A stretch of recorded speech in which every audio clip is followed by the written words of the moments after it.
Acho que eu sou um rato porque a baby me deu a raça. Hey, ninguém tem medo de mim, porque tá sonhando tipo Freddy Krueger. Querem brincar comigo, manda faca, vou te dar a chapada na rua. É assim que eu faço, nigga, topo e só comprei mais espaço para dar mais espaço. Nesses niggas não tem espaço.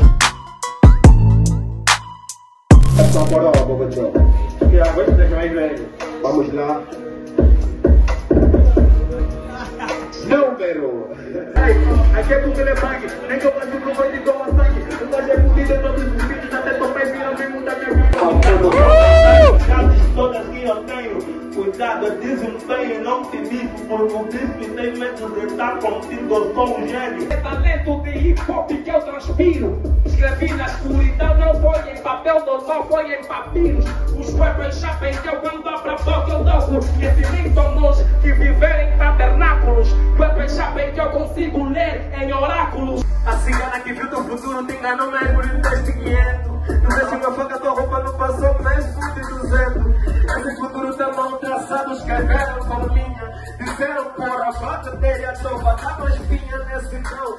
Ele tá só desnudido, eu tô botando teus ouvidos, me chamem nesse jarito.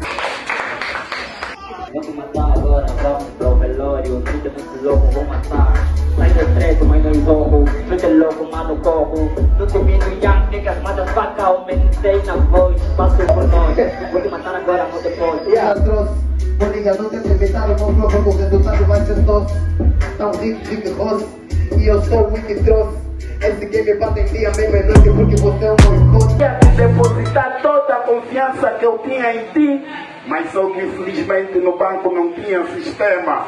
Jogar, tu dizes que vieste para mudar o hip hop, porra, mas essa merda continua na mesma.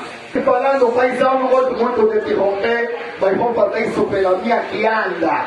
Paizão, hoje eu vou te levar mal, tipo os motoqueiros dessa banda. Essa merda, ouça o que eu vou te dizer. A minha pilha é tipo segurança, o trabalho dele sempre fica de pé. Mas agora, paizão, eu vou te dizer que você é um lendário, paizão. Mas por que a tua cara é assim?